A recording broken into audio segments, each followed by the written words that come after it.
Depuis 1989, des centaines d'acteurs du débat public sont venus échanger avec des étudiants et un public toujours plus large. Année après année, tous ceux qui ont participé à la Cité de la Réussite ont modestement essayé d'apporter leur pierre au débat citoyen. Partager des connaissances, s'intéresser, s'étonner, questionner, apprendre et comprendre les autres. Telles sont les valeurs simples que nous avons essayé de promouvoir depuis 2 décennies.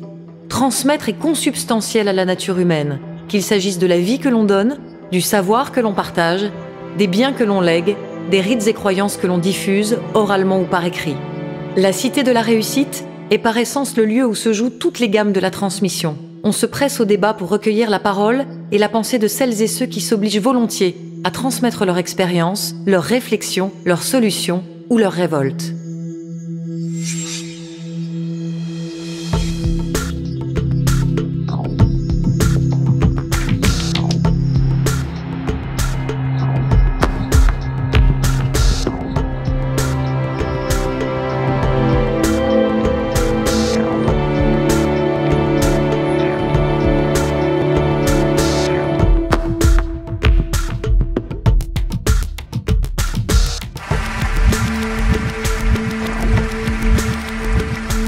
Et bâtir quelque chose ensemble. On est engagé parce que vivre, c'est choisir. Ça veut dire prendre des risques.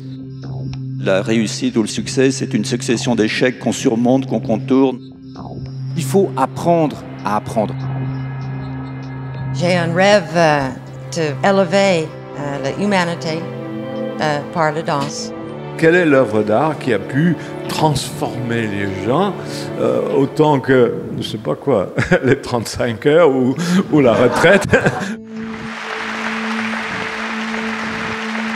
Si ce n'était plus la solution McDonald's qui triomphait. Manger la même chose, penser la même chose dans tous les domaines, ça c'est le contraire de la cohésion. Cette mondialisation est au contraire une grande source de diversité. Je crois aux intelligences collectives. On fait partie d'une unité qui s'appelle l'humanité. Je pense qu'on manque plutôt de tolérance, souvent. On peut respecter quelqu'un qu'on n'aime pas, on ne peut pas aimer quelqu'un qu'on ne respecte pas. La France doit comprendre qu'elle est multiple et que la différence est une chance. Chacun sait qu'il constitue un maillon et que si ce maillon faiblit, tout s'écroule. La lâcheté générale à l'égard de la responsabilité politique. Mais l'idée, c'est d'installer que les hommes politiques sont complètement déconnectés des réalités.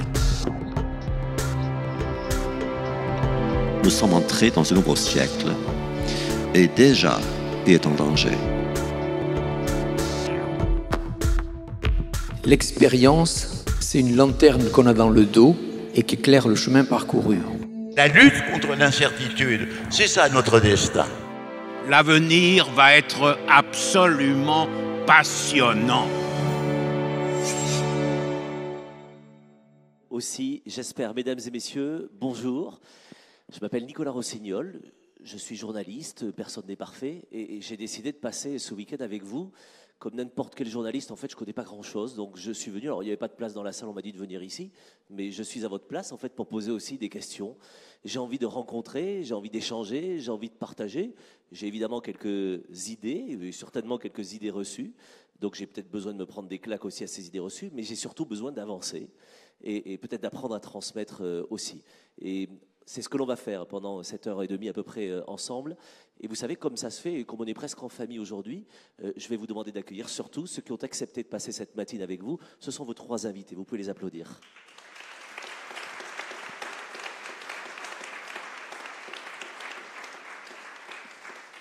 Vous connaissez tous la règle du jeu, on va faire connaissance rapidement avec les invités, mais cet événement a été préparé par des étudiants qui ont à peu près notre âge à nous tous, on est tous des éternels étudiants, sinon on ne serait pas là d'ailleurs ce week-end, mais eux le sont un peu plus que nous parce qu'ils sont en plein dedans, et un peu plus de cheveux et un peu moins blancs, et donc eux ont préparé en comité de rédaction ces rencontres parce qu'ils avaient envie d'en apprendre encore plus, de titiller peut-être les invités, d'aller un peu plus loin.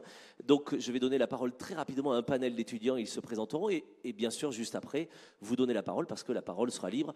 Le seul mot ici, c'est sans tabou, sans langue de bois. Mon job, c'est de gérer le temps et faire en sorte qu'on ne déborde pas, bien sûr.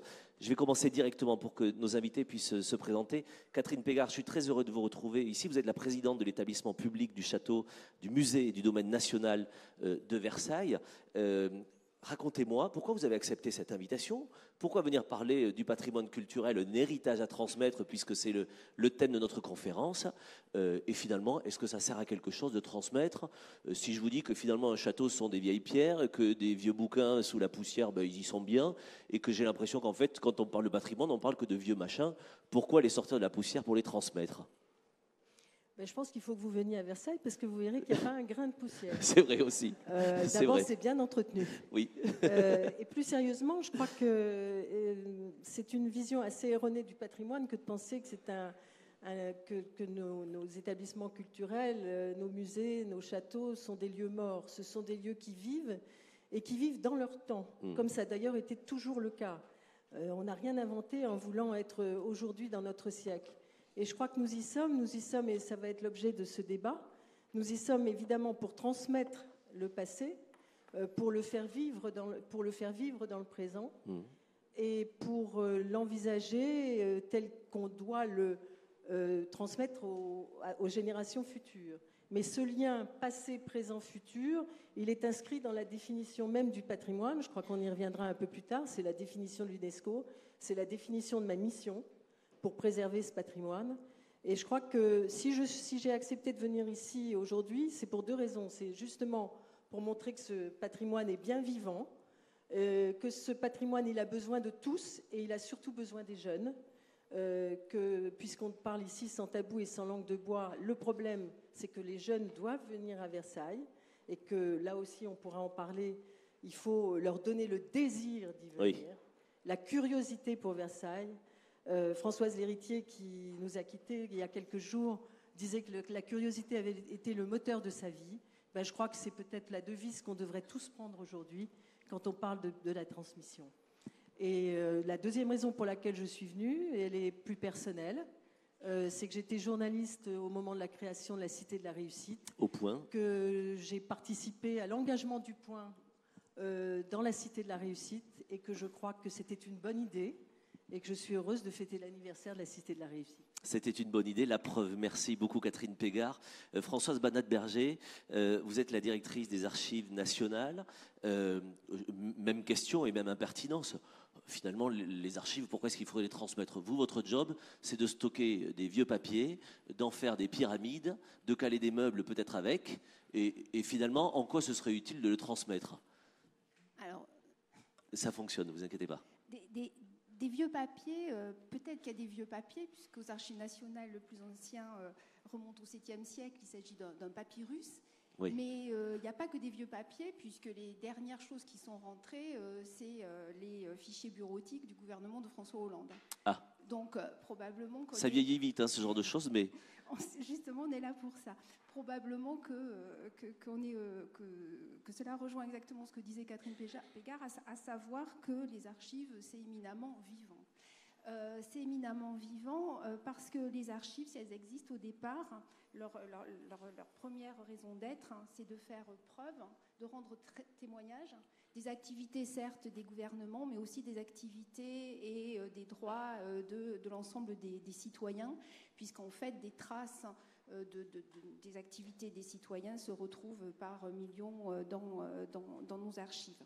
Donc la raison première des archives, c'est faire preuve. C'est la raison pour laquelle les archives nationales, par exemple, ont été créées par la Révolution française. Donc elles participent à un état de droit. Et par ailleurs, elles font évidemment partie, éminemment, d'un patrimoine culturel très riche et qui recouvre à peu près tous les enjeux mémoriels et sociétaux.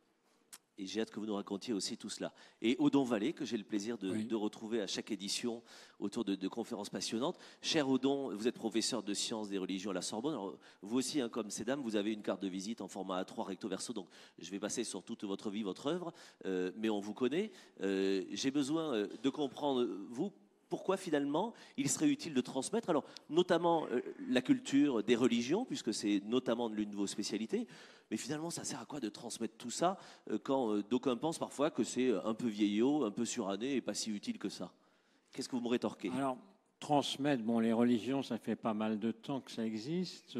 Effectivement, elles ont toutes 1500, 2000, 3000 ans. Pourquoi pas? Moi, ce que je m'efforce avant tout, c'est de transmettre le savoir, la connaissance, la culture, puisque j'ai créé la plus grande fondation au monde en matière de bourse d'excellence, la Fondation Vallée sous l'égide de la Fondation de France, qui a remis 55 000 bourses, qui a eu 230 polytechniciens, 330 médaillés aux Olympiades mondiales de maths, physique, chimie, biologie, informatique. Et puis j'ai aussi des grands réseaux de bibliothèques. Au Bénin, j'ai le plus grand réseau de bibliothèques de toute l'Afrique francophone. Et en ce moment même, je dois avoir 2000 lecteurs dans la seule bibliothèque de Parakou, c'est-à-dire autant que la Bibliothèque nationale de France. J'ai par jour 4000 à 5000 lecteurs, autant que Beaubourg et la BNF réunis. Alors, je remets aussi des bourses dans les écoles d'art, où là, c'est la transmission du patrimoine, puisqu'à Versailles, j'ai beaucoup d'anciens boursiers qui travaillent pour la restauration des meubles. Pourquoi vous faites ça au don, finalement, puisqu'on est sur le sujet de la transmission? Pourquoi votre fondation s'engage-t-elle, finalement, à former, à transformer certainement, à transmettre? Ça sert à quoi? Oui, mais transmettre, si vous voulez, c'est transmettre quoi? C'est transmettre un savoir, des connaissances, un patrimoine, mais c'est pas transmettre forcément le passé. Des monuments comme la cathédrale de Chartres et Versailles nous disent beaucoup de choses sur le présent et peut-être sur l'avenir. Je pense que le patrimoine, c'est ce qui a le mérite d'exister au plus haut niveau et qui pourra dépasser l'épreuve du temps. Moi, je vois dans ce que je fais, finalement, le plus important, c'est peut-être le patrimoine génétique. Je suis venu ici avec mon successeur désigné, espérant pas de nous, major du bac béninois, docteur S mathématiques. Ça, il vient de vous mettre la pression, en fait, voilà. C'est foutu pour vous. Ouais. Grosse pression. Il a une petite fille qui a 6 mois. Finalement, transmettre la vie, ça fait partie du patrimoine génétique. Et je pense que dans ce que je fais, il y a aussi une sorte de transmission du patrimoine génétique, parce que nous sommes placés sous le patronage de Saint-Valentin. Il suffit qu'on soit boursier de la Fondation Vallée, vous avez 9 chances sur 10 pour trouver une copine, un copain dans les 6 mois, même dans les 3 mois qui suivent. C'est bien la preuve que le patrimoine, c'est quelque chose qui est humain, qui est physique, autant que psychique. Et je crois qu'à Versailles, vu l'histoire des rois, notre amie Catherine doit en savoir très long sur ce sujet-là, et l'histoire des reines. Je veux lui poser la question, qu'est-ce que j'apprends à Versailles? Qu'est-ce que vous me transmettez finalement à Versailles qui peut m'être utile en tant que citoyen? Qu'est-ce que ça m'apprend de nos valeurs communes, de notre identité peut-être française, notre culture commune? Qu'est-ce que j'apprends? Qu'est-ce que vous m'apportez? Vous savez, on a coutume de dire que le château de Versailles, c'est le livre d'histoire de la France. Oui. C'est déjà pas mal. C'est Victor Hugo qui l'a dit, c'est pas moi. Je crois que ça se vérifie d'époque en époque, et c'est ce sur quoi il faut insister. C'est que, comme le disait tout à l'heure Audon Vallée, le patrimoine, c'est pas forcément le passé. Le patrimoine du château de Versailles, c'est pas forcément l'Ancien Régime, mais c'est aussi tout ce qui s'est passé après. C'est ce qui fait que le château de Versailles est à la fois une demeure royale et un palais de la République, et c'est ce qui fait qu'aujourd'hui on peut continuer à y recevoir des chefs d'État tout en continuant à recevoir des touristes du monde entier.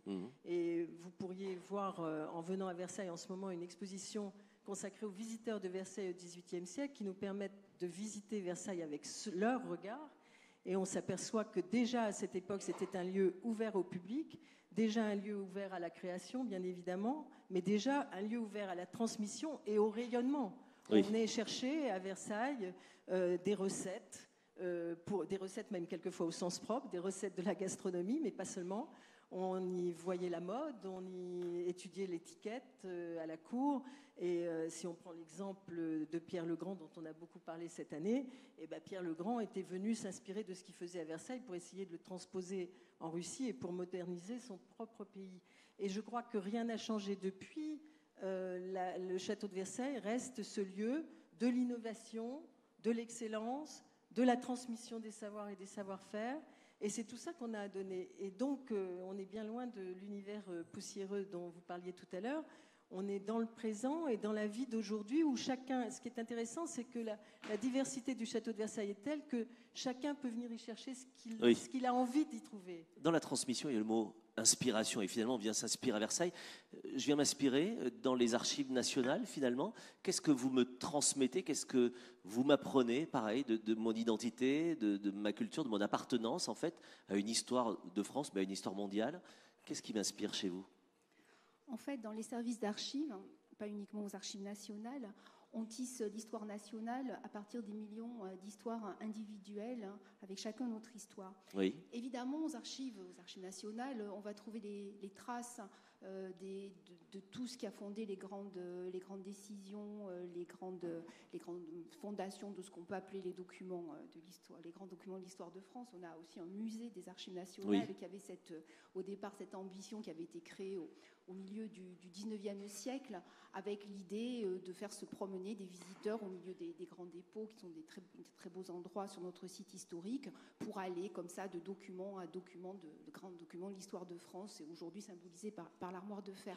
Mais bien au-delà de ça, c'est l'histoire de chacun qui s'entend dans les services d'archives, ne serait-ce que parce que au fur et à mesure que notre État s'organisait, notre État-nation, au fur et à mesure de ça, en fait, il y a eu des tas de documents rendant compte du contrôle des populations, de leur fichage. On a fait une grande exposition sur tous fichés, donc à partir des registres, des fiches, etc., à partir de tout ce qui était contrôle des flux, des entrées, des sorties du territoire, à partir du calcul de l'assiette des impôts, à partir de l'état civil des individus, à partir en fait de tout ce qui visait à organiser par exemple les élections sur les territoires, tout ce qui avait trait à évidemment punir et enfermer tous les gens qui sont passés par les institutions judiciaires ou les prisons, mais également l'État qui, depuis notamment le milieu du 19e siècle, tend aussi à protéger, à accueillir des réfugiés, à apporter des aides, des subventions, avec tous les dossiers d'aide sociale par exemple, qui retracent des vies intimes de chacun. C'est également les spoliés et les victimes des guerres, oui, ça va sans dire. Voilà, c'est tout ça qui fait archive. Une réaction rapide de Catherine Pégard, justement, sur les archives. Non, mais si Françoise me le permet, je voulais juste dire une petite anecdote, ce qui nous est arrivé hier, pour montrer ce que c'est que la vie des archives et combien on a besoin des archives pour vivre aujourd'hui et pour faire vivre les lieux aujourd'hui. Hier, on se demandait comment marquer le 100e anniversaire de la mort d'Auguste Rodin à Versailles. On avait envie de faire un tweet. C'est vous dire qu'on n'est pas complètement dans la poussière. Et on voulait faire un tweet pour le 100e anniversaire de la mort de Rodin. On a cherché une idée. Et en cherchant dans les archives, on a trouvé une photo de Rodin visitant les jardins de Versailles avec un de ses collectionneurs américains.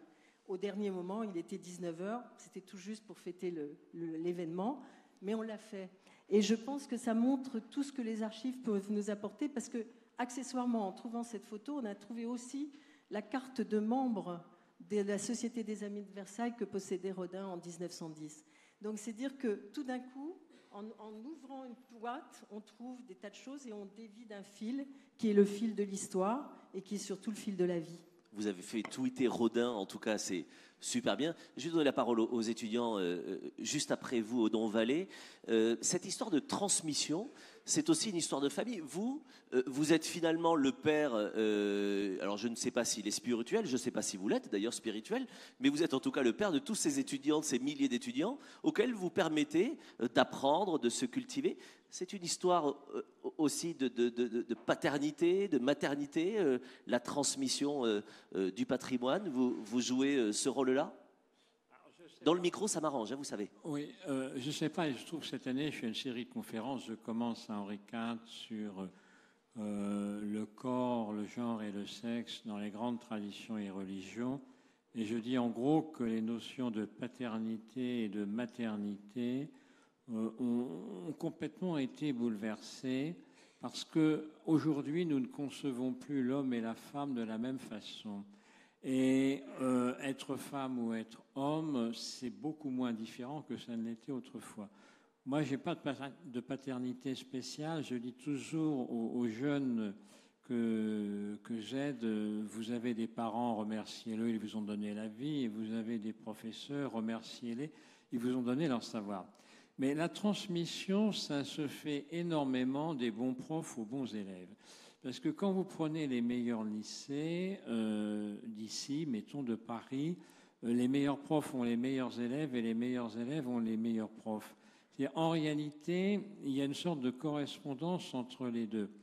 Il y a une révolution en ce moment au lycée Louis-le-Grand qui n'a pas d'équivalent depuis que Sangor était élève il y a 90 ans. J'ai un petit béninois, le jeune Stéphane, à 16 ans et demi en terminale, qui bat tous les records. Il majore, comme on dit, les DS de maths. Il a eu 20 sur 20, il a eu 23 sur 20. Quelle horreur. Il majore en philo aussi. Mais je lui dis toujours, bon, c'est bien ce que tu fais, mais réfléchis à une chose. Tu es peut-être le meilleur élève, mais tu as les meilleurs profs. La transmission, c'est ça. Il ne faut pas croire qu'on est tout seul, qu'on a tous les mérites tout seul. On transmet quelque chose parce que ce quelque chose vous a été transmis avant. Ça, il faut assurer la continuité des générations dans les siècles des siècles. Amen. J'ai failli la faire si vous ne l'aviez pas faite. Voilà, vous m'avez parlé de la vie tous les trois et ça m'intéresse. Vous m'avez parlé de la vie et du château de Versailles vivant et de son patrimoine. Vous m'avez parlé de la vie et finalement des archives vivantes et vous également dans cette transmission. Je voudrais qu'on laisse la parole au panel qui a préparé cette rencontre. Qui prend la parole en premier? Je vous invite à vous présenter. Jeune homme, c'est à vous. Bonjour. Alors bonjour, je m'appelle Yann Sassy et donc j'ai 21 ans. Je suis étudiant à Paris 1 en économie et à HEC Paris. Donc ma première question est plutôt générale et elle s'adresse à vous trois et à vous quatre, enfin surtout vous trois. Et donc moi j'ai rien à dire, vous inquiétez pas. Et donc ce serait le patrimoine culturel est-il selon vous un trésor ou un poids? Et je pense par exemple à des thématiques, à des controverses politiques comme par exemple le roman national, la théorie des genres, l'orthographe avec les académiciens, ce genre de choses. Là, vous me plombez le débat pour 3 heures, en fait, avec une question. Mais vous avez entièrement raison. Qui prend la patate chaude tout de suite parmi vous trois? Moi, je vais dire une chose qui ne va pas durer 3 heures. Hein. Ça m'arrange aussi. Dans patrimoine, il y a patrimoine matériel et patrimoine immatériel. Vous savez que l'UNESCO, désormais, a aussi récompensé le patrimoine immatériel. Alors, vient de paraître dans la collection du National Geographic un bouquin ou des bouquins que tout le monde devrait lire sur le patrimoine immatériel de l'humanité. C'est capital parce que ça montre que ce n'est pas seulement les monuments, ce n'est pas seulement les vieilles pierres, ça peut être aussi la gastronomie, ça peut être la danse, ça peut être la musique. Il y a des éléments du patrimoine qui relèvent de rien de spécialement matériel, mais tout vient de l'esprit, de l'art, de la manière d'être, de vivre, et pourquoi pas de manger, de boire, etc. Il faut être très attentif à ces notions-là. Qu'est-ce qui intéresse en France? En France, ce qui intéresse les gens, c'est les monuments. Nous avons les 2 monuments les plus visités de la planète, qui sont Notre-Dame et qui sont le Sacré-Cœur, 12 et 10 millions de visiteurs. Et puis on a la gastronomie. Vous savez que la France est un tout petit pays qui fait 0,80% de la population mondiale. En général, aux attachés culturels nommés à l'étranger, on leur dit, bon, bah, c'est fini la culture française, donc maintenant, vous allez vous spécialiser. Et presque partout, on dit aux conseillers culturels qui arrivent dans une ambassade, occupez-vous de la gastronomie. Parce que c'est ça qui attire les gens en France, c'est ça ce qu'ils aiment. C'est la bouffe, c'est le vin. Bon, on n'y aurait pas pensé il y a 30 ans, mais la bouffe et le vin, c'est très bon. D'ailleurs, à Versailles, parfois, il y a des dîners qui sont tout à fait remarquables, dans un cadre remarquable. Mais il y a des grands chefs aussi à Versailles. Catherine acquiesce. Merci. Qui veut continuer à répondre peut-être à la question? Vous souhaitez en rajouter? Merci beaucoup. Françoise. Peut-être dire... vous évoquez le mot, vous employez le terme de trésor. Alors, juridiquement, par exemple, les archives qui sont conservées dans les services d'archives font partie de ce qu'on appelle, comme dans les musées, les trésors nationaux. Oui. Et à ce titre-là, ont une qualité d'imprescriptibilité, d'inaliénabilité qui dit quand même toute leur valeur pour l'ensemble de tous nos concitoyens. Donc ça, c'est une réponse juridique.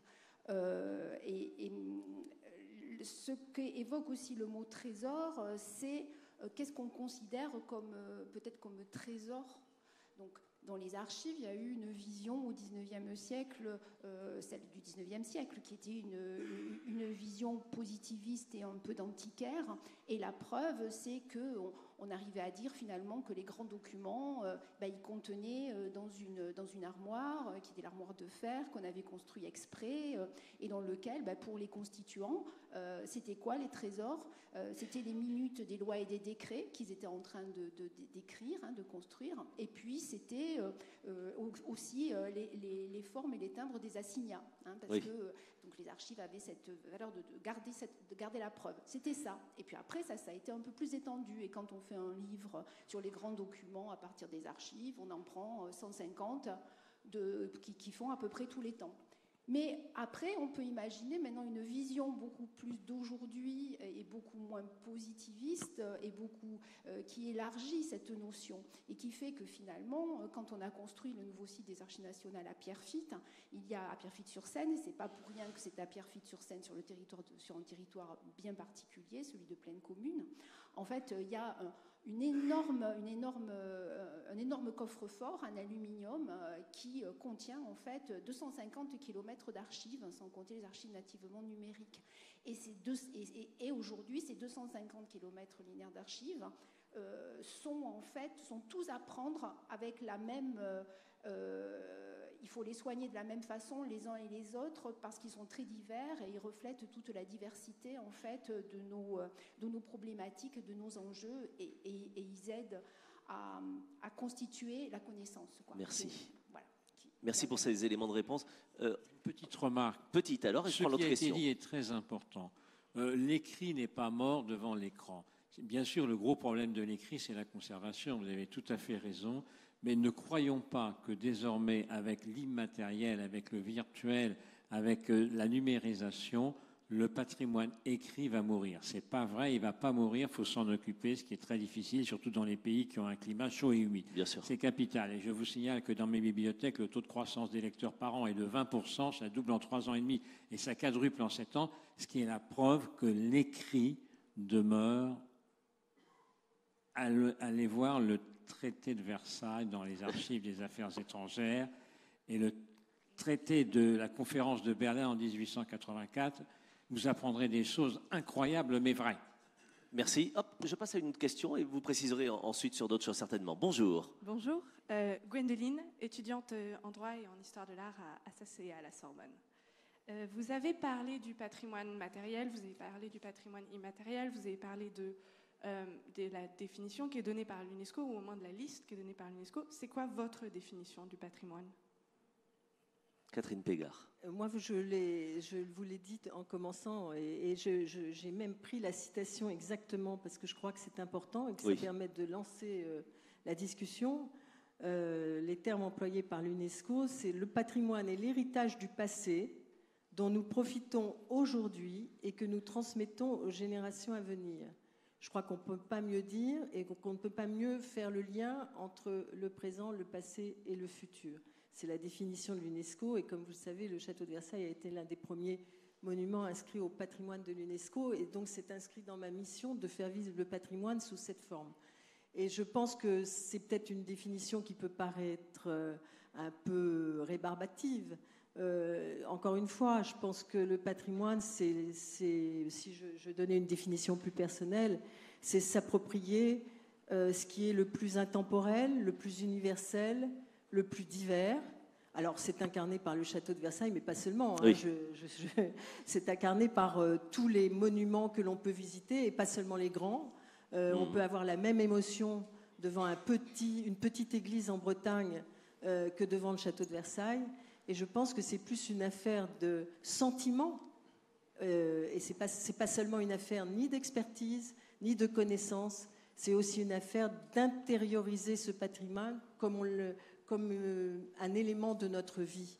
La culture fait partie de notre vie, et le patrimoine est un élément de notre culture. Et vous parlez là aussi d'émotion, bien sûr. Votre question, bonjour. Dites un petit mot, je vous en prie. Patrimoine, oui, matrimoine également. Car ce qui se transmet, c'est autant par les femmes que par les hommes, notamment la langue maternelle. On l'oublie. Vous savez qu'il y a une horreur dans le monde asiatique en ce moment, c'est qu'on tue 13% des fœtus féminins en Chine, en Inde, au Vietnam, soi-disant parce que seuls les hommes transmettent via le culte des ancêtres, etc. C'est une horreur épouvantable, mais honnêtement, il a été prouvé par des études très sérieuses que ce que la mère transmet, c'est aussi important que ce que le père transmet. Est-ce que Odon, alors je suis inculte, hein, j'en ai fait mon métier, dites-moi, est-ce que matrimoine est un néologisme ou est-ce qu'il a été utilisé dans les siècles, justement? Ça a été utilisé. Et pour désigner quoi? Par certains auteurs, c'est utilisé. Mais l'important, si vous voulez, c'est de comprendre que la transmission, c'est quelque chose qui concerne les femmes autant que les hommes. Moi, j'ai une ancienne boursière, c'est une fille qui restaure un vitrail de Chartres. Bon, bah, c'est une fille, c'est pas un garçon. Et ne te espérant pas de nous, je l'ai montré à des médecins étudiants en médecine à Hanoï, en leur disant, écoutez, vous êtes des complices de ce meurtre collectif des fœtus féminins, espérant à une petite fille, que ce soit une fille ou un garçon, c'est la même valeur, et plus tard, cette fille transmettra elle-même des valeurs, des savoirs, autant que les garçons. Merci pour cela. Allez-y, je vous en prie, mademoiselle. Bonjour, alors moi je m'appelle Juliette Salin, je suis étudiante à la Sorbonne en double licence droit-histoire, et je voulais réagir à ce que vous avez dit par rapport à votre définition du patrimoine. Quand vous parlez d'appropriation, que le patrimoine, on doit se l'approprier, ça doit être un sentiment, une émotion. Comment voudriez-vous que les jeunes aujourd'hui s'approprient le patrimoine? Comment leur donner envie de le s'approprier et leur donner envie de visiter le château de Versailles ou d'aller dans les archives de la BNF? Françoise d'abord, Catherine ensuite. Alors, les jeunes, toutes nos institutions patrimoniales travaillent beaucoup autour de ça, puisque notamment, enfin, déjà depuis quelques temps, il y a des grandes priorités autour de ce qu'on appelle l'éducation artistique et culturelle, qui est devenue un véritable enjeu partagé entre l'éducation nationale et la culture aujourd'hui. Et en fait, on fait tous des actions qui participent à ce qu'on appelle l'apprentissage de la citoyenneté ou encore ce qu'on appelle aussi le vivre ensemble, notamment vis-à-vis des publics qu'on appelle empêchés ou éloignés de la culture. Et vis-à-vis des jeunes, on a tous une tradition déjà ancienne. Aux Archives nationales, c'est Régine Pernoud qui, dans les années 50, a créé le premier service éducatif dans un service d'archives. Aujourd'hui, par exemple, on reçoit aux Archives nationales à peu près 13 000 jeunes, autant sur le site de Paris qu'aujourd'hui sur le site de Pierrefitte. Et là, c'est avec à peu près une offre d'une 50aine d'ateliers différents, dont certains spécifiques sur l'apprentissage de la citoyenneté, sur également pour d'autres types de publics l'apprentissage, notamment pour les nouveaux arrivants en France, l'apprentissage du français et des valeurs de ce qui fonde notre République et notre État, et avec également beaucoup d'actions liées au décrochage scolaire, par exemple, oui, ou à la lutte contre l'illettrisme. Une question particulière, pardon. Est-ce que vous savez apprendre aux nouvelles générations à archiver? Parce que finalement, on est dans l'ère des choses tellement éphémères, des informations éphémères, des documents éphémères, parce que numérique notamment. Est-ce que c'est un apprentissage que l'on doit refaire pour apprendre soi-même à archiver? Alors, ce qu'on fait par rapport à tous ces jeunes et à toutes ces populations, c'est en fait leur faire découvrir l'importance de ce patrimoine en tant qu'ils participent à leur histoire.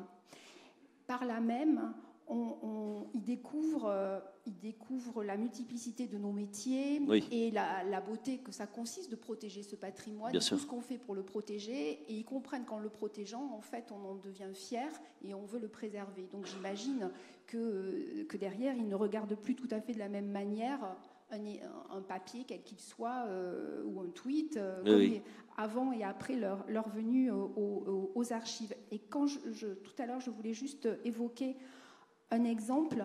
Et je vous laisse terminer là-dessus. Qui est assez rapide. C'est quelque chose qu'on avait fait pour des populations qui étaient en situation d'illettrisme, qui avaient donc déjà, mettons, 20 ans, ces eaux-là. Et on a fait quelque chose qui s'appelle les archives de l'amour.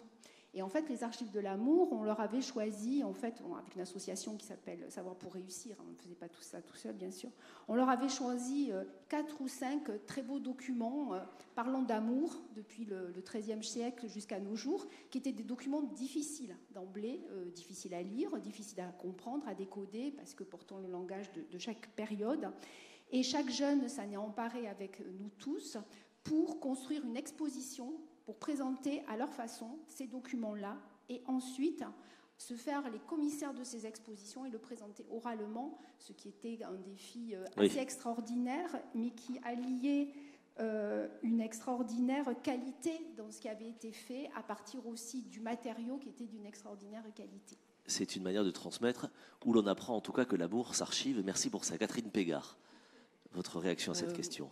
Je crois que je pourrais dire à peu près la même chose que ce que vient de dire Françoise, puisque nous avons tous la même préoccupation et nous essayons tous de développer tous les outils qui peuvent nous permettre de toucher davantage les jeunes et de les faire venir le plus tôt possible dans nos établissements. Je vais juste citer un exemple qui est important, puisque c'est les lundis qui sont les jours de fermeture du château de Versailles et qu'on a décidé d'ouvrir maintenant au public scolaire, ce qui fait qu'on peut ouvrir le château de Versailles pour des visites totalement particulières, seules dans la Galerie des Glaces pour les enfants, à la découverte de ce patrimoine, mais pas seulement, puisque évidemment nous travaillons en étroite liaison avec les enseignants qui peuvent venir piocher dans ce qu'on peut leur offrir. C'est-à-dire que vous pouvez venir au château de Versailles faire un cours sur la littérature du 19e en allant voir les écrivains qui sont dans nos salles du Musée de l'Histoire de France, ou bien faire un travail sur le Congrès, ou bien parler de Louis XIV. Donc on essaie beaucoup de développer ce genre d'activité. Évidemment, je ne parlerai pas du numérique, on y viendra peut-être, parce que je pense qu'il faut utiliser le langage de ceux qui nous parlent aujourd'hui. Et quand on fait des tweets, c'est bien pour toucher des jeunes. Quand on a fait l'exposition sur la mort du roi, en 2015 pour le 300e anniversaire de la mort de Louis XIV, eh bien pendant 1 mois et demi, nous avons fait des tweets qui racontaient l'agonie de Louis XIV. Je pense que tous ces tweets étaient totalement exacts, c'était la vérité historique, mais ça n'était pas Saint-Simon. Mais peut-être qu'après avoir fait des tweets, lu des tweets, eh bien on a donné l'envie à certains d'aller lire Saint-Simon, et là on aura rempli notre mission. Je voudrais dire aussi que rien ne remplace l'expérience et que l'expérience du lieu, l'expérience des archives, l'expérience d'un tableau, eh bien, on peut la communiquer de toutes les façons, par tweet en 140 signes, en anglais ou en chinois. Il y a un moment, il faut le voir soi-même. Et ce que je constate très souvent à Versailles, c'est qu'on voit arriver les enfants un peu ronchons. Je parle des enfants parce que ça commence petit. Et puis on leur fait une visite avec un médiateur et à la fin on leur dit alors qu'est-ce que vous avez retenu de cette visite, qu'est-ce que vous avez aimé? Et là souvent le sourire s'éclaire et les enfants disent tout madame. Eh bien ça, même s'ils n'ont pas un très bon professeur, même s'ils ne sont pas Louis le Grand ensuite, eh bien ils seront peut-être comme la petite fille que j'étais au Havre et qui est venue pour la première fois à Paris pour visiter le Louvre, avec son école, eh bien, ils s'en souviendront toute leur vie. Et merci de nous le rappeler aussi bien.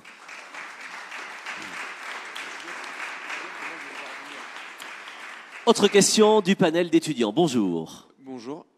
Lucas Le Sachet, étudiant à l'ESSEC. Alors, on l'a vu, depuis la fin de la Deuxième Guerre mondiale, on a en France l'idée que toutes les cultures sont tout autant légitimes les unes que les autres. Et du coup, c'est un peu particulier, je pense, de se dire qu'il faut défendre un seul patrimoine. Mais alors, dans ce cas, quel patrimoine transmettre? Comment priorise-t-on ce que vous voulez transmettre aux autres? Et surtout, est-ce que c'est pas un peu, je sais pas, peut-être hypocrite de dire qu'il y a un patrimoine français quand chacun s'approprie de sa propre manière le patrimoine? Est-ce qu'il faut prioriser Audon-Vallée dans cette transmission? Est-ce qu'on doit faire selon les capacités de l'émetteur et la curiosité du récepteur? Comment prioriser ou pas? Écoutez, chacun peut avoir ses propres priorités. Pour ma part, je placerai en tête et de loin la médecine. Parce que les médecins français ont une réputation mondiale depuis extrêmement longtemps. La faculté de médecine, qui est pas loin d'ici, a formé des médecins russes, des médecins roumains, des médecins turcs, des médecins de très nombreux pays pendant des années. La gloire de Pasteur est universelle. J'ai personnellement de très nombreux boursiers au Vietnam et au Bénin qui sont étudiants en médecine, internes en médecine. Je crois que le savoir médical est quelque chose qui est universel, mais qui a quand même quelques spécificités françaises.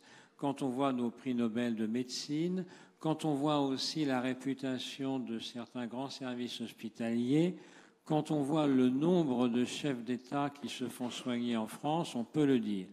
Et quand on voit l'énorme erreur qui a consisté, on peut le dire, à supprimer le Val-de-Grâce, qui est un pur chef-d'œuvre architectural, mais qui était aussi un très grand hôpital, on voit que vraiment le patrimoine médical français remis à jour. Odon, c'est votre main qui cache, vous voyez, l'émetteur en fait. C'est très ça transmet important. mal.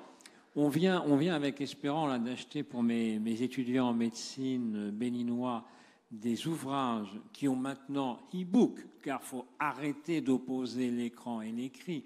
La plupart des bouquins ont le e-book, ils ont des CD, ils ont plein de trucs. Ce sont des choses qui sont irremplaçables. Mais comme les éditeurs sont intelligents, ils font souvent une version en anglais et une version en français de ce savoir médical extraordinaire. Et cette double version permet de surmonter le mur entre la francophonie et l'anglophonie, car pour le patrimoine du savoir et de la connaissance, il faut arrêter de déclarer la guerre des langues. Nous ne ferons rien sans le patrimoine anglophone. Mais le patrimoine francophone peut aussi beaucoup apporter dans toutes les sciences, dans toutes les lettres aussi. Merci, Odon Vallée. Allez-y, lâchez-vous. Non mais si vous voulez, bien sûr. Françoise Banat-Berger, ça c'est une question de tarte à la crème pour vous. On commence par transmettre quoi? Comment est-ce qu'on priorise? Alors, vous, avec vos 250 km d'archives, on priorise par quoi? Finalement, qui décide de ce qui va être numérisé? Qui décide de ce qui va passer dans les budgets cette année et pas le reste, etc. Qui décide finalement des priorités de ce que l'on doit archiver et donc transmettre? Alors, pour ça, on revient toujours sur ce qui encadre notre pratique, à savoir le code du patrimoine. Et le code du patrimoine nous dit que nous avons une obligation,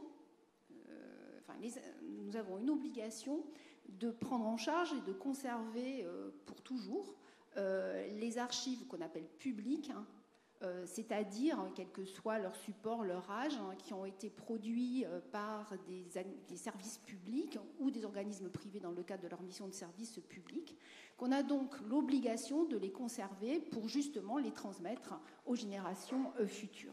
Oui, mais excusez-moi, il y a des trucs dont on se fout. Le ministère des lavabos et des bidets, quand ils mettent leurs archives, ça ne servira à rien, vous l'archivez, ça on s'en manque. Mais il y a bien d'autres priorités, finalement, qui doivent intéresser encore plus le grand public, hormis cette obligation-là. Je n'avais pas fini. Pardon. Vous voyez, je suis impatient. Une fois qu'on a dit ça, en fait, on prend en charge ce qu'on appelle, dans notre jargon, les archives définitives, c'est-à-dire qui présentent un intérêt patrimonial, scientifique, artistique, culturel, une fois qu'ils ne sont plus utiles pour la finalité pour laquelle ils ont été produites au départ. C'est-à-dire une fois que leur finalité première a échu, on se demande s'ils ont un intérêt patrimonial, et c'est là que se fait cette sélection.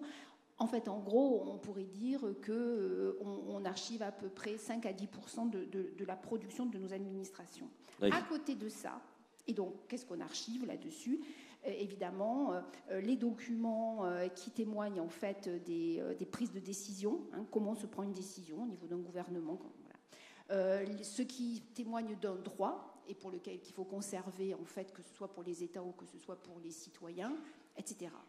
Ce qui témoigne d'une histoire culturelle. Par exemple, on a récupéré récemment les archives des musées nationaux. Il est évident que ça fait patrimoine à 100%. Bien sûr.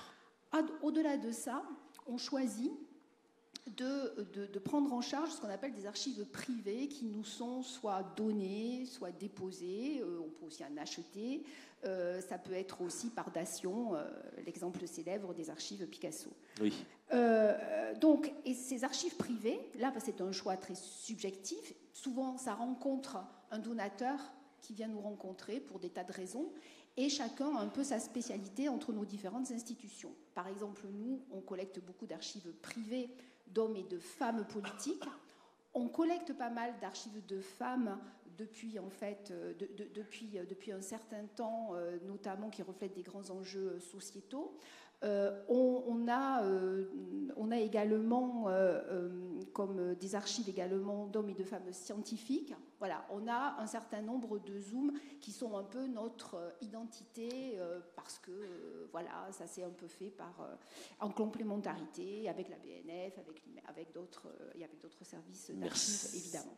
Merci. Juste une précision, Catherine Pégard, puisqu'on parlait des priorités justement dans cette transmission, comment est-ce que vous décidez, vous, au château de Versailles, par exemple, des futures expositions, des futures rencontres, des futures conférences qui vont permettre justement de transmettre? Est-ce que l'actualité, justement, vous pousse parfois à prioriser telle ou telle information, transmission? Oui, et avant de répondre à votre question, je crois que ce n'était pas tout à fait la question qui nous était posée. Puisque la question qui nous était posée, c'était de savoir si on devait donner la priorité à un patrimoine plutôt qu'à un autre, et donc à une culture plutôt qu'à une autre. Et moi, ça me dérange beaucoup, parce que justement, je pense que la connaissance d'un patrimoine nous pousse à être curieux de celui des autres. Et que c'est la force de cette connaissance, c'est le socle que l'on a et sur lequel on s'appuie, qui nous donnera l'envie d'aller voir ailleurs. D'ailleurs, on constate très souvent qu'en peinture, les gens découvrent la peinture moderne et puis après font un pas de côté pour aller vers l'art contemporain. Oui. Et puis ça peut se faire aussi en sens inverse, et c'est presque encore mieux quand on fait le chemin à l'envers. Quand les enfants des muraux qui travaillent sur le hip-hop aux muraux viennent faire un spectacle sur les Indes galantes en partant du hip-hop pour arriver à la musique baroque, eh bien, je crois qu'on a fait cohabiter des cultures et qu'on l'a fait d'une manière intelligente. Donc, il n'y a pas d'opposition. Et je pense que c'est très grave, en plus, pour les gens qui parlent de culture, de tout de suite commencer à faire des priorités sur ce qu'on doit être ou ne pas être. Alors après, sur répondre à votre question sur l'actualité, bien sûr qu'il y a une actualité, j'allais dire, d'agenda. Quand il y a des gros événements tels que la mort du roi, eh bien, évidemment, on ne va pas passer à côté. Et on va essayer de faire une exposition qui apparaîtra comme assez décisive des connaissances du moment, parce que les connaissances s'enrichissent aussi. Quand on est allé faire pour la première fois une exposition sur Marie-Antoinette au Japon cette année, c'est la première fois que Marie-Antoinette partait à l'étranger dans une exposition. Bien, cette exposition n'était pas tout à fait la même, j'imagine, que celle qui avait été faite en 1955 au château de Versailles. Oui. Parce qu'on vit avec les découvertes de l'époque, avec évidemment les ressources des archives et avec ce qu'on y apprend, et on enrichit notre patrimoine. Parce que ce patrimoine, c'est le préserver, c'est l'enrichir et c'est l'ouvrir pour nous-mêmes s'ouvrir aux autres. La démarche qu'on a faite en créant le musée du Quai Branly, bien c'est la démarche de gens de culture qui se sont ouverts aux cultures oubliées. Oui. C'est ce que souhaitait Jacques Chirac à l'époque. Mais je crois qu'effectivement, peut-être c'est ça l'exception française, c'est de savoir faire les deux. Et merci de nous le rappeler. Une précision rapide et puis une question, et puis ensuite oui, la salle. C'était pour complètement rebondir sur les propos de Catherine.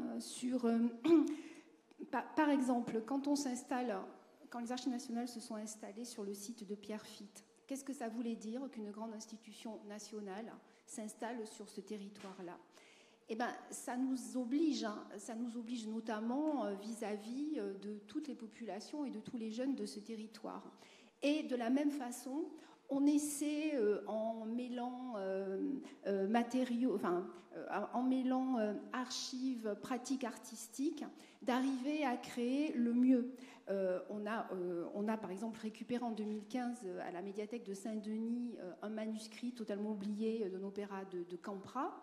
Et ben cet opéra, on en a fait une reconstitution, une œuvre à partir avec des élèves, avec l'orchestre de Paris, avec le mieux, et avec les élèves des collèges et des lycées environnants. Et à partir des archives donc et du patrimoine. Absolument. De la même façon, on travaille beaucoup sur l'environnement géographique pour amener les jeunes à se repérer dans leur territoire et de s'ouvrir sur une histoire un peu plus collective, un peu plus qui les concerne tous. Oui. Et on part à partir de là, par exemple, aussi bien autour de la basilique de Saint-Denis que du Grand Stade, qui sont évidemment des choses qui peuvent symboliquement unifier ces différentes mémoires et ces différents héritages. Merci.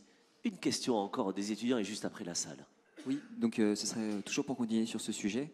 Je partirais par exemple, je partirais d'un exemple. En 2005, lorsqu'on a voté la Constitution pour l'Europe, il y avait une phrase qui gênait, c'était les racines chrétiennes de l'Europe. Donc là, il y a éminemment un volet culturel, un volet religieux et du patrimoine donc de l'Europe. La question que mon camarade Lucas voulait, je pense pour la préciser un peu, c'était de savoir si finalement le patrimoine culturel à l'origine était censé unir des groupes, unir un groupe par l'affiliation. Il finit aujourd'hui par diviser, étant donné que tout le monde finit par se revendiquer d'un patrimoine culturel différent. Par exemple, avec l'UNESCO, c'était le contexte de la colonialisation, tout ça. Donc voilà, faudrait-il donc que l'héritage patrimonial français ou européen soit revalorisé? Vous parliez de patrimoine chrétien de l'Europe, on dit parfois racines chrétiennes de l'Europe. C'est quelque chose qui est un petit peu ambigu, et d'ailleurs le pape François n'aime pas trop ça parce qu'il est latino-américain. Bon. Alors, il se trouve que l'un de mes meilleurs amis, tenez-vous bien, est un prêtre rwandais qui a tué ou fait tuer à peu près 4000 personnes et qui se trouve... Vous avez des amis sympas. Oh, on a les amis qu'on peut. Oui. Et qui se trouve dans l'une des prisons d'Afrique, au Bénin, à Missérété, où j'ai fait une bibliothèque qui est d'ailleurs animée par un gendarme, le gendarme fidèle. Et ces détenus qui sont là pour 20 ans ou par 30 ans, sous l'égide de l'ONU, lisent énormément. Ce sont de très grands lecteurs, mais en même temps, je me demande toujours, quand je les vois, au fond, ce prêtre en a fait tuer 4000. D'autres prêtres au Rwanda ont donné leur vie pour sauver des Tutsis. Qu'est-ce que ça veut dire alors qu'ils étaient tous catholiques? Ça ne veut rien dire, la religion. C'est la même chose si vous prenez Charlemagne. D'accord, Charlemagne a fait des choses magnifiques. Mais enfin, il a fait tuer 6000 Saxons. Il les a fait baptiser avant de les tuer pour qu'ils soient sauvés. C'est ridicule. En d'autres termes, moi je crois que ce qui compte, et le pape François le dit, ce n'est pas la religion, c'est la manière dont on vit la religion. On peut vivre une religion chrétienne, protestante, catholique, orthodoxe, de manière extrêmement positive, on peut la vivre de manière négative. Si vous prenez l'Allemagne nazie, vous avez eu en gros 80 à 90% des autorités catholiques et protestantes qui étaient pour le nazisme, mais il y a eu aussi des résistants extraordinaires qui ont été torturés à mort par la Gestapo, qui ont été fusillés, qui ont été, etc. Il y avait des chrétiens dans les deux camps. Quand vous prenez la France pendant la guerre, il y avait Monseigneur Théas et le cardinal à Montauban et le cardinal Saliège oui. à Toulouse qui essayaient de sauver des Juifs. Mais dans le même temps, vous aviez ici à l'Institut catholique un recteur qui bénissait la Waffen-SS. Vous voyez, comprenez, être d'une religion, ça ne veut rien dire. Vous avez des musulmans qui sont des djihadistes épouvantables, qui tuent, qui mutilent, qui torturent, et puis vous avez la grande majorité des musulmans qui sont parfaitement pacifiques. Ce qui compte pour le patrimoine, c'est la manière dont on vit sa religion. Les croisés tués, mais saint François d'Assise a dialogué avec les musulmans à la même époque. Merci Odon pour ces précisions. Alors bien sûr, le panel peut poser des questions quand il veut ou quand elles veulent, les étudiants et étudiantes, mais je laisse la parole à la salle aussi maintenant. Qui souhaite aller un peu plus loin, poser la première question du public? Je vois une main levée ici. On va vous apporter le micro. Levez bien la main. Et une fois que vous avez une crampe, on vous apporte un micro. Voilà. Madame, levez bien la main, en fait, pour qu'on va vous l'envoyer, en fait, comme une perche. Levez la main parce qu'on ne vous voit pas. Madame est là-bas, s'il vous plaît. Et il y avait un monsieur ici que je n'ai pas vu, mais très bien. Mais alors je commence par madame et monsieur ensuite. Madame, bonjour. Je vous invite à vous lever si vous le pouvez, à vous présenter si vous le souhaitez. Je vous remercie. Et à parler bien dans le micro, s'il vous plaît. Luce Duprat de Lyon. Et donc j'ai travaillé au comité enfance de la Fondation de France. Et c'est à ce titre-là que j'ai eu la chance d'être invitée. Parlez bien dans le micro, près du menton. Merci. Ma question, c'est celle qui me préoccupe beaucoup. Ça n'est pas le choix d'archiver ou pas, c'est le choix d'écrémer les archives. Parce que je pense que ça doit se faire. Et les critères qui les établissent Sont-ils pertinents? Sont-ils connus? À mon avis, non. Et comment savoir que ce qui permet donc d'évacuer des archives aujourd'hui sera pertinent pour demain? Est-ce qu'on ne laisse pas passer des documents qui seront jugés extrêmement importants? Merci Madame. Il y a autant de subjectivité finalement que d'archivistes chez vous. Pour répondre à Madame, comment vous écrémez? Alors, en fait, il y a plusieurs acteurs qui rentrent en compte. D'abord, il y a la communauté des archivistes, puisqu'en fait, c'est à nous finalement que revient la décision de savoir ce qu'on conserve définitivement ou pas, sachant qu'il est totalement impossible de tout conserver absolument. Donc, et pour ça, on peut un tout petit peu faire confiance d'abord au réseau des archives qui s'étend sur l'ensemble du territoire et pas uniquement aux archives nationales, mais également au-delà, et qui permet d'avoir une vue un peu surplombante de ce qui est gardé au niveau national, au niveau local déconcentré, et de pouvoir du coup être en complémentarité les uns avec les autres. Qui ont également leur expertise et leur connaissance scientifique et historique qui leur permet d'avoir une vue avec une épaisseur chronologique suffisamment grande malgré tout pour avoir quand même une bonne idée de ce qui fait vraiment patrimoine et histoire. Et en étant aux aguets des nouveaux enjeux sociétaux qui font que, par exemple, on a archivé les hommages des attentats du 13 novembre aux archives de Paris, par exemple.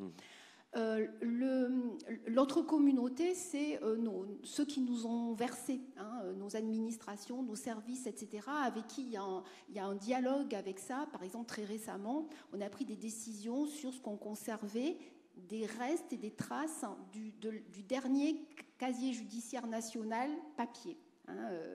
Donc ce n'est pas une question innocente, d'autant qu'en théorie, ce casier judiciaire n'aurait pas dû exister, puisque normalement, au fur et à mesure, les gens amnistiés, les fiches disparaissent. Donc ça, on a beaucoup travaillé avec les services du casier judiciaire pour avoir leur expertise qui est très forte. Et puis évidemment, la dernière communauté très importante et primordiale, c'est la communauté des usagers. Et donc souvent, nous travaillons avec des réseaux de nos partenaires, de nos chercheurs, qui nous apportent également leur autre vision et qui nous aident à tenter de ne pas passer à côté de quelque chose de très important, avec parfois des impératifs complexes. Merci beaucoup. Monsieur, vous avez peut-être le micro, on va vous l'apporter. Levez la main, monsieur. Et comme ça, venez, s'il vous plaît, le micro ici. Est-ce qu'il y aurait 2 micros dans la salle pour qu'on aille un peu plus vite, si vous voulez bien?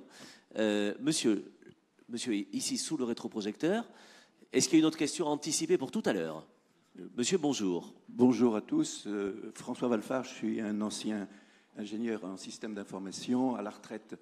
Ma question porte sur la visibilité des archives et ça s'articule en 2 parties. La première, quel est actuellement le taux de numérisation de ces archives?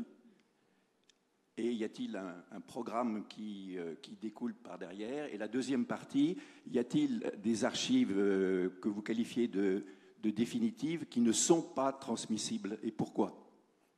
Merci. Merci monsieur. Réponse courte s'il vous plaît pour ces 2 questions.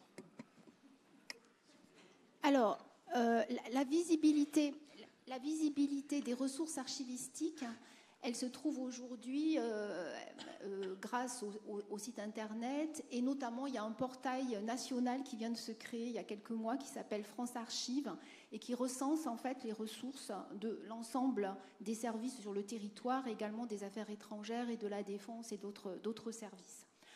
Et notamment on y retrouve tous les inventaires, c'est-à-dire la description des archives qui évidemment derrière les archives sont généralement encore papier. La numérisation, elle s'est beaucoup fait, elle est portée maintenant depuis plus de 20 ans par l'ensemble du réseau des archives, notamment sur les ressources de d'ordre généalogique, ce qui explique que vous avez des millions et des millions, quelques milliards en fait de pages numérisées relatives à l'état civil, au recensement de la population, au registre matricule, liste électorale, enfin ce genre de choses, plus des grandes campagnes de numérisation sur des ressources iconographiques particulièrement intéressantes. Ça ne constitue qu'une toute petite partie, étant donné en fait l'immensité de nos fonds archivistiques.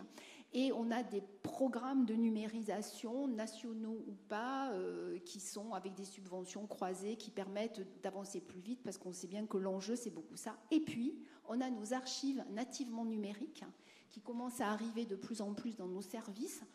Aux archives nationales, on a à peu près 45 téraoctets de données nativement numériques. Donc, par exemple, le premier recensement de la population, effectué sous forme numérique par l'INSEE en 1962, qu'on conserve, et puis à partir de là, on conserve par exemple l'enregistrement audiovisuel des procès du Rwanda qui se sont passés récemment à Paris, ou du procès Pinochet, des archives bureautiques, des cabinets ministériels, etc. Donc voilà, et ça par contre, l'accès évidemment est un peu différent.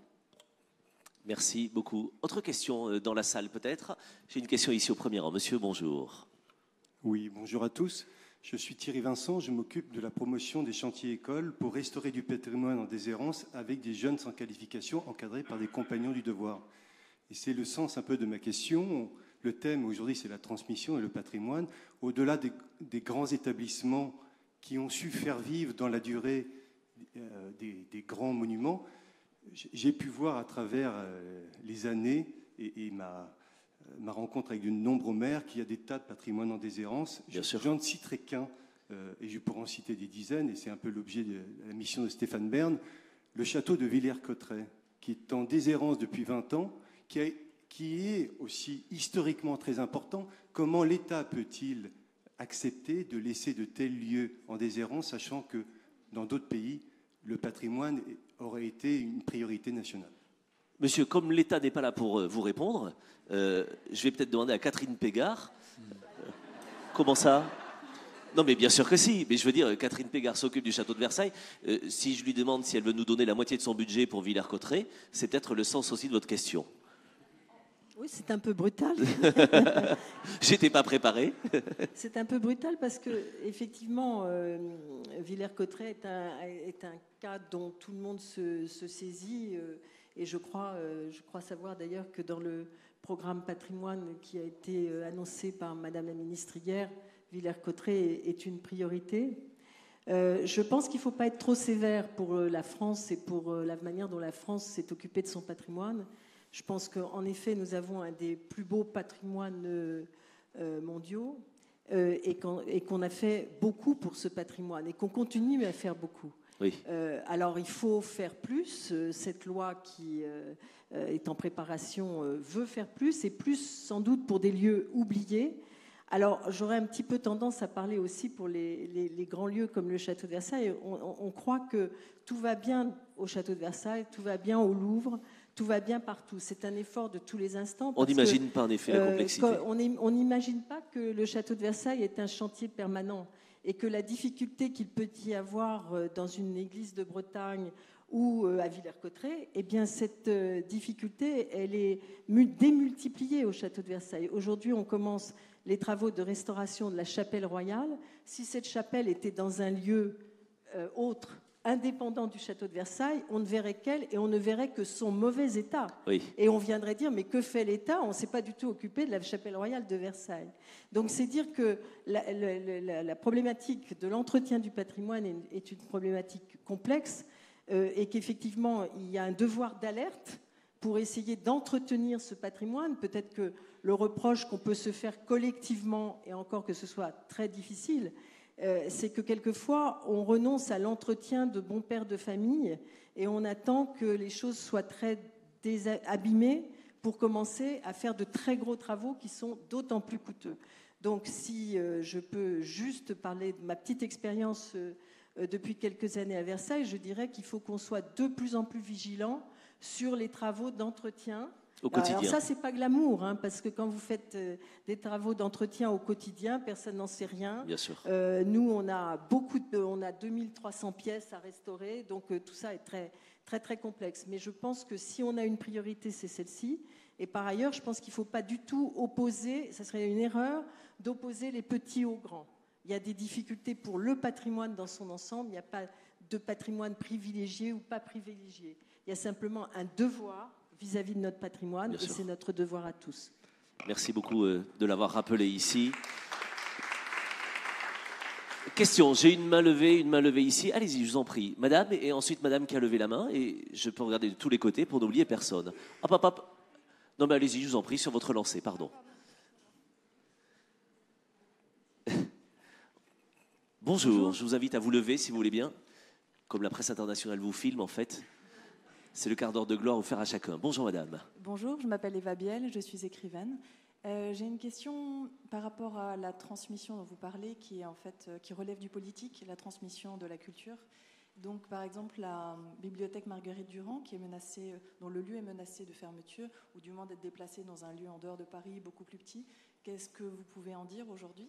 Est-ce que ça relève bien du politique? Françoise Banat-Berger vous répond. Évidemment que ça relève du politique, tout relève du politique. Hein. Quand on parle de patrimoine, le patrimoine, c'est une question éminemment politique. S'agissant de la bibliothèque Marguerite Durand, en fait, si mes informations sont exactes, il y a une solution qui est tout de même proposée, qui est en fait d'accueillir la bibliothèque dans les locaux actuels de la bibliothèque historique de la ville de Paris, qui est très ouverte à ça. L'actuelle direction est très, très heureuse d'accueillir ça dans un cadre de contraintes que par ailleurs, évidemment, on peut regretter. Mais de toute façon, il y a une grosse préoccupation sur cette bibliothèque-là, parce que c'est une bibliothèque très riche, très ancienne, et en ça qui fait patrimoine. Et je ne peux pas croire qu'elle ne soit pas, qu'on ne trouve pas finalement une solution tout à fait convenable dans un premier temps à la BHVP, d'après ce que j'en sais. Mais c'est une préoccupation qui nous touche tous. Oui. Audon Vallée, je vous en prie. Il se trouve qu'en matière de bibliothèque, j'ai une petite expérience, puisque en ce moment, à l'heure où je vous parle, je dois avoir entre 4 et 5 000 lecteurs dans mes bibliothèques du Bénin. Mais je dirais qu'à l'échelle mondiale, parce que j'en ai aussi au Vietnam, il y a à mon avis 2 problèmes majeurs pour les bibliothèques. Le premier problème est celui des horaires d'ouverture. Ça a l'air idiot, mais il y a des tas de bibliothèques, c'est pratiquement impossible d'y aller. Une qui est célèbre, c'est la bibliothèque Baumler près de Genève, qui a des chefs-d'œuvre, si vous voulez, en matière des plus anciens écrits bibliques et des plus anciennes versions des textes sacrés, mais c'est ouvert un jour par semaine. Bon.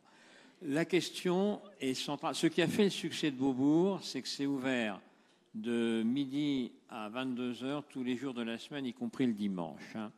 Je rappelle qu'Audon Vallée est guide touristique également. Ouais, voilà. Non, mais ça, c'est un problème. Parce que si vous voulez, il y a un film en ce moment qui s'appelle Ex Libris sur les bibliothèques de New York, hein, qui ont fait d'énormes progrès grâce à ça. C'est le plus grand réseau du monde, hein, les bibliothèques de New York. Grâce aux horaires d'ouverture, les gens veulent aller en bibliothèque quand ils ont le temps, quand ils peuvent y aller et pas.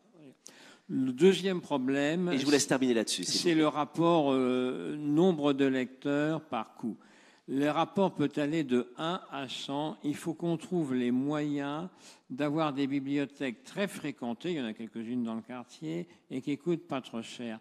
Personnellement, mon prix de revient par rapport à la Bibliothèque nationale de France est 50 fois moins élevé par nombre de lecteurs. Mais en même temps, la Bibliothèque nationale de France a de gigantesques contraintes, y compris sa construction, qui est une construction complètement dingue, hein, il faut le dire. Ce n'est pas de sa faute, ils font tout ce qu'ils peuvent. Il faut rapport coût, nombre de lecteurs et horaire d'ouverture. Ce sont à l'échelle de la planète les 2 problèmes principaux. Le blog d'Audon Vallée en direct. Merci. Françoise Banat-Berger. Juste pour compléter, ensuite j'ai une question ici. Oui, juste pour compléter, ça m'évoque le fait que en ce moment, il y a pas mal de communautés qui représentent un certain nombre de mémoires différentes, LGBTI, mémoires de l'histoire de l'esclavage, etc., qui revendiquent en fait, pour certaines d'entre elles, des centres de mémoire et qui revendiquent aussi le fait, elles, de savoir parler de cette histoire qui les concerne à elles. Voilà. Donc, un enjeu mémoriel assez... et en fait, ce qu'on peut nous proposer comme institutions qui ont pignon sur rue en quelque sorte et qui sont souvent vues du coup comme représentant plus l'État, donc peut-être plus oppressif, etc. C'est ce genre de choses que nous peuvent nous renvoyer ces communautés. C'est plutôt des partenariats, mais en disant que nous obéissons tous à une éthique, une déontologie qui consiste à offrir à tous la même chose. C'est-à-dire à ne pas réserver un savoir, une connaissance à des groupes, à des réseaux, à des historiens avec qui on veut faire particulièrement travailler sur cette source bien avant les autres, etc. Oui.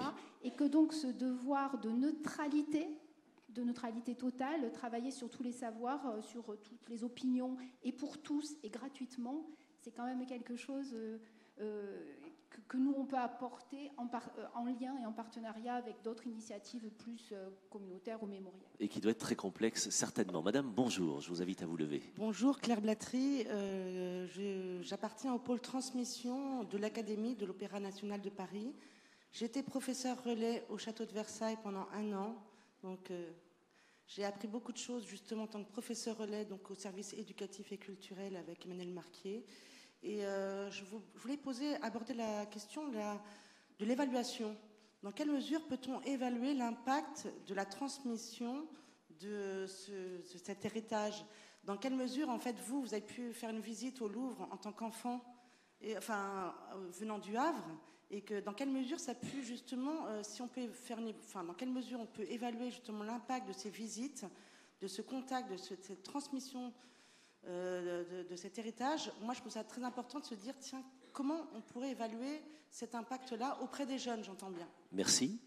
Catherine Pégard, des indicateurs qui sont souvent autour de l'émotionnel. Comment aller plus loin, justement, pour répondre à madame? Comment Justement, c'est très, très compliqué parce que si on avait trouvé la bonne statistique, ça se saurait. Et pour l'instant, on ne l'a pas, puisque justement, on reste dans un domaine très impressionniste. Et effectivement, peut-être que ce qu'on constate dans les chiffres pourrait nous désoler si nous n'étions pas optimistes, puisqu'on constate souvent que, en effet, les enfants viennent, je prends l'exemple du château de Versailles parce qu'il est assez caricatural, les enfants viennent au château de Versailles pendant leur scolarité, et puis il y a un grand trou jusqu'à 30-35 ans, et ils reviennent avec leurs propres enfants. C'est ça. Donc, ça veut dire aussi qu'ils reviennent. Oui. Et ça veut dire qu'ils estiment que l'expérience qu'ils ont vécue eux-mêmes doit être transmise. Il leur laisse une saveur Donc ça particulière, tempère aussi l'idée de dire, comme on le dit souvent, oui, alors les scolaires vont dans les musées et les châteaux parce qu'ils y sont obligés, mais après, quand ils peuvent choisir, ils font autre chose. C'est peut-être certain pendant un temps de la vie, et c'est assez normal qu'on fasse autre chose, hein, on a le droit. Et puis, l'important, c'est d'y revenir. Et si on y revient en plus pour transmettre à ses enfants, je pense que nous aurons tous rempli notre mission. Mais effectivement, évaluer précisément l'impact de tout ce que nous faisons, et pas seulement d'ailleurs les visites, mais de tout ce que nous faisons à destination des publics scolaires et en général des publics éloignés des musées, c'est extrêmement difficile. Bien et sûr. donc, ce qu'il faut faire, et je crois que la meilleure réponse, c'est d'en faire plus. Je voulais vous faire une confidence. Je suis monté à l'âge de 12 ans de mon Aveyron natal. Je rêvais de rencontrer Louis XIV. Alors vous imaginez que j'étais extrêmement déçu, bien sûr. Et je vous ai vu. Et j'ai vu la reine Catherine Pégard. Et aujourd'hui, je suis ravi. Merci pour ça. Une précision et puis certainement d'autres questions avant de conclure. Oui, le même type évidemment de réponse de complexité, mais parfois il y a aussi des choses qu'on peut faire et qui procurent un immense plaisir. on avait imaginé un dispositif pour des jeunes avec un certain nombre de classes de la Seine-Saint-Denis en situation de décrochage. Et donc, on a fait des actions très spécifiques avec une photographe sur l'image de soi, c'est-à-dire à apprendre déjà à se photographier et donc à renvoyer l'image, ce qui n'était vraiment pas évident. Et après, le lien avec le territoire dans lequel vivaient en fait ces jeunes avec cette photographe. Et au final, en fait, ceux qui sont allés jusqu'au bout de la démarche, certes, ils étaient très peu. Au départ, c'était une population de 15 jeunes. Au bout du bout, n'en sont restés que 5. Mais les 5 qui sont restés, ils étaient en 3e quand ils ont commencé. Ils ont tous obtenu de pouvoir partir dans une seconde spécialisée sur les arts audiovisuels et la photographie dans un endroit d'excellence. Et donc ça, c'est pas beaucoup, mais c'est énorme. Bien sûr. Merci pour ça. Autre question dans la salle, peut-être? Est-ce que je vois des mains levées? Encore, le panel, évidemment, d'étudiants. Monsieur, on vous apporte le micro. Madame, ici aussi. Vous pouvez descendre le micro, madame, pendant qu'on monte le micro à monsieur. Et le panel d'étudiants pourra aussi poser une question. Qui a le micro en premier? Madame, bonjour. Je vous invite à vous lever, si vous le souhaitez, et vous présenter également. Bonjour, Francis Sui. Je suis la trésorière du musée des transports à Chelles. Je pense que vous avez parlé de beaucoup de types de patrimoine, mais pas du tout de patrimoine industriel, qui, je pense, est un nouvel essor dans de transmission de patrimoine. Et tout aussi passionnant, bien sûr. Oui, tout à fait, parce que je sais que nous avions un certain nombre de véhicules, on avait près de 200, on a été obligé de se délaisser d'un certain nombre parce qu'on n'avait plus de place. Et l'autre question que j'ai, c'est qu'il y a un énorme effort fait par les bénévoles. Et il n'y a pas que les centres publics ou les gens payés qui s'occupent de ça. Est-ce qu'il y a une mesure de toute cette transmission qui est donnée par les bénévoles et dans le domaine industriel? Voilà. Là, vous vous rendez compte que vous me faites une colle du baccalauréat, quoi. C'est Odon Vallée, Françoise peut-être. Je pense qu'il ne faut pas opposer patrimoine industriel et patrimoine artistique. Le meilleur exemple est le musée Gianada à Martigny en Suisse, où il y a d'extraordinaires expositions de tableaux et où il y a un merveilleux aussi musée dans le même bâtiment de voitures anciennes. Alors, je pense que vous avez tout à fait raison de poser cette question, car incontestablement, on néglige énormément les musées des transports. Vous savez que la ville phare, pas en France, mais en Europe et peut-être dans le monde, c'est Mulhouse, avec les 2 extraordinaires musées, le musée de l'automobile et le musée des chemins de fer. Or, moi j'ai beaucoup de boursiers dans des écoles de haut niveau, classes préparatoires type PT, et j'ai souvent dit à des professeurs que pour apprendre les technologies industrielles, on pourrait faire par exemple des travaux pratiques, des problèmes, des exercices à partir de locomotives ou à partir de voitures qui se trouvent dans ces musées.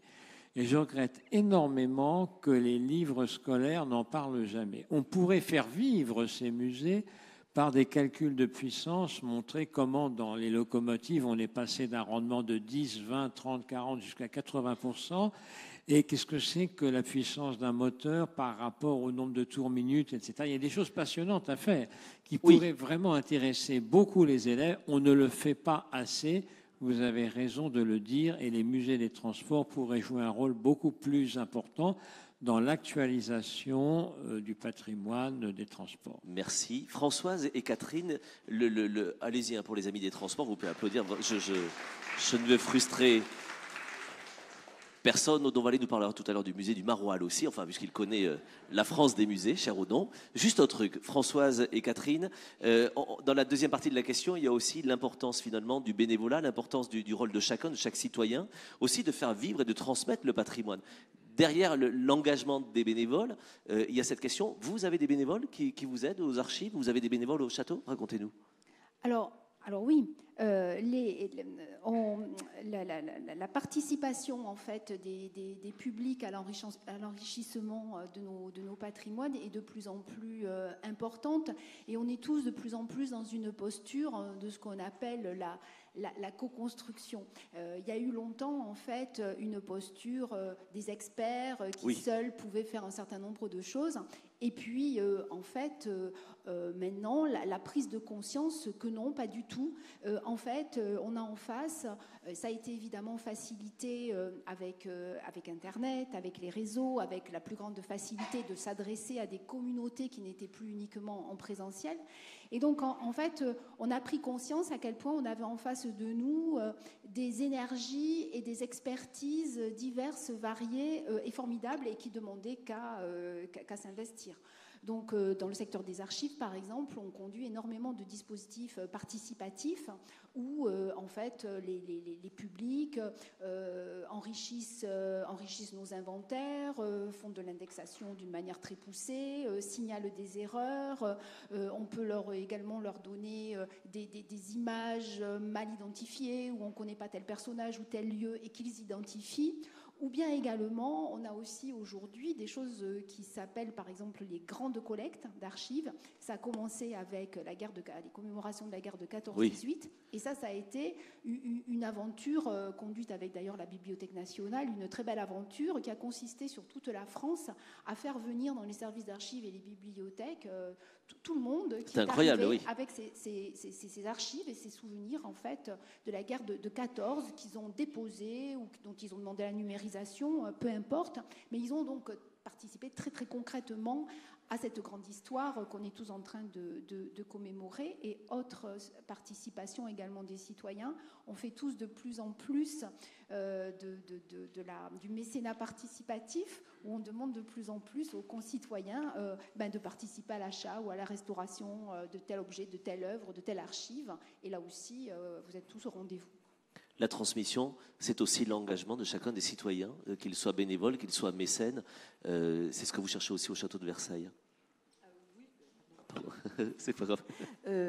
Oui, je crois que pour ce qui est effectivement du mécénat, on est un petit peu là-dessus en avance sur beaucoup, puisqu'on a eu la première société d'amis d'un musée, la Société des Amis de Versailles, qui est une société particulièrement active, à laquelle on doit beaucoup. Il y a combien d'années ? Comment ? Il y a combien d'années vous l'avez lancé ? En 1907, 110 ans. Et donc ça fait 110 ans que cette société d'amis existe, ça fait 110 ans qu'elle enrichit les collections du château de Versailles, et ça fait 110 ans qu'elle transmet une passion pour le château de Versailles. Et je crois que c'est très important à travers ce moment de lui rendre hommage, parce que c'est bien montré que le patrimoine, c'est une longue chaîne, parfois constituée de gens anonymes, mais qui auront fait beaucoup pour enrichir nos collections, encore une fois, pour quelquefois aussi restaurer ces mêmes collections. On avait lancé en 1999, au moment de la grande tempête, une campagne pour les arbres de Versailles. Et bien cette campagne continue, même en l'absence de tempête. Et donc nous avons toujours des parrains pour les arbres de Versailles, comme nous avons des parrains pour les bancs de Versailles ou les statues de Versailles. Et tout ça constitue en effet une chaîne d'amis, une chaîne de bénévoles qui s'engagent à nos côtés. Une autre manière de nous responsabiliser, nous citoyens, pour la transmission. Il me reste quelques... Oui, évidemment. Pour la souscription, évidemment. Préparez les carnets de chèques. Dernière question. Qui a le micro ? Monsieur, bonjour. Si vous la posez très rapidement, de manière sympa, je donnerai le micro à votre voisine de l'autre côté du couloir. Très rapide. Monsieur, bonjour. Le micro fonctionne, allez-y. Ça va fonctionner, ne vous inquiétez pas. Pas encore, mais on va vous entendre. Ça va fonctionner. Regardez juste que le bouton soit enclenché là-haut. Sinon, on le fait a cappella, c'est-à-dire sans les mains. Vous m'entendez ? Allez-y, un peu plus fort, s'il vous plaît, monsieur. Une chanson, allez-y. Donc, je m'appelle Adel Zaidi. Pour me présenter simplement, je suis le papa de 3 garçons qui ont... Ça fonctionne, allez-y. Donc, qui ont des origines algériennes, bretonnes et grecques. Donc déjà un magnifique patrimoine à transmettre. Voilà, 9 ans, 6 ans et 3 ans. Ils sont pleinement français. Et ce qui va me faire réagir, c'est un peu ce que j'ai observé dans le débat, et notamment dans les questions du panel. C'est quand on écoute les personnes qui sont derrière le bureau, la question du patrimoine, elle amène à une ouverture sur le monde. On a voyagé au Japon, en Afrique, en Amérique latine. Et quand on a eu des questions du panel, la notion de patrimoine a renvoyé à des questions plutôt d'ordre identitaire. On a parlé de roman national, on a parlé de choses qui sont de hiérarchie, de priorisation, de différence des cultures. Comment vous voyez ça ? Parce que c'est vrai que ce sont des choses qui sont de plus en plus, à mon sens, inquiétantes. j'accuse pas les jeunes, hein, mais je dis ce sont des vrais débats qui arrivent très vite quand on aborde ces questions. Pour autant, faut-il opposer l'un à l'autre? Rapidement, Françoise et Odon. Oui, moi je peux juste citer, quand on a posé la première pierre à Pierrefitte, on a fait venir, enfin le prédécesseur, un slammer qui s'appelle Ami Karim. Et Ami Karim, il a dit quoi, Ami Karim, ce jour-là? Il a dit que pour lui, quand on parlait jusque-là de mémoire collective, il pensait aux jours fériés, à l'Arc de Triomphe, au Louvre, au Musée de l'Homme, aux cours d'histoire, à l'école où il s'ennuyait. Mais évidemment, il ne pensait pas du tout aux archives. Et que là, en fait, le fait que les archives arrivent sur ce territoire-là, c'était super important parce que c'était précisément un territoire où il manquait probablement des attaches et des racines. Et il disait qu'il remerciait cette arrivée-là parce qu'il disait que là, ça serait comme un écrin pour la Seine-Saint-Denis et que ça permettrait de faire bien prendre conscience que la connaissance, bien plus qu'un droit, c'était un devoir, et que ça permettrait d'aider chacun des jeunes, chacun de ses habitants, parce qu'en fait, il disait qu'imaginer demain, c'est mieux quand on a fait la paix avec hier, et qu'on serait une institution de paix de ce point de vue-là. Voilà. Oui, alors en ce qui concerne grec, algérien, breton, je dirais que c'est pas si compliqué que ça. Hein. Il y a toujours Monsieur peut vous expliquer comment il a fait. Enfin, Il y a toujours eu des relations assez étroites sur le plan intellectuel, pas seulement littéraire ou philosophique, mais scientifique, entre la Grèce et la France. L'Algérie, c'est pas si compliqué parce que n'oublions jamais que les Arabes ont inventé l'algèbre. À Polytechnique, il y a chaque année une dizaine d'étudiants tunisiens ou marocains. Et dans l'ensemble, ce qu'a apporté la civilisation et la culture arabe à l'Afrique du Nord nous a, je crois, rapprochés beaucoup. C'est beaucoup plus difficile avec l'Afrique subsaharienne. Restent les Bretons. Vous allez rigoler. Ouais. Bien entendu, moi j'adore la Bretagne, j'y ai souvent passé des vacances, mais réfléchissez bien à ceci, avant Jules Ferry, ça aurait été beaucoup plus compliqué le lien Grèce, Algérie, Bretagne, parce qu'on parlait le breton en Bretagne. Napoléon Ier avait demandé à ses préfets une traduction de la parabole de l'enfant prodigue dans l'Évangile, et il s'était aperçu qu'il y avait une vingtaine ou une trentaine de langues ou d'idiomes en France qui étaient incompréhensibles avant. Avant qu'on francise de force les écoliers français en leur donnant des coups de règle sur les doigts pour qu'ils ne parlent pas breton ou alsacien à l'école. Tout ça pour en faire de bons soldats qui puissent obéir aux ordres des officiers. Donc je pense qu'en réalité, dans le monde, n'oublions jamais que le caractère, je dirais, un peu universel de la francophonie, c'est tout à fait récent, parce qu'avant, on parlait des tas de langues différentes en France. Merci. Merci, cher Odon Vallée.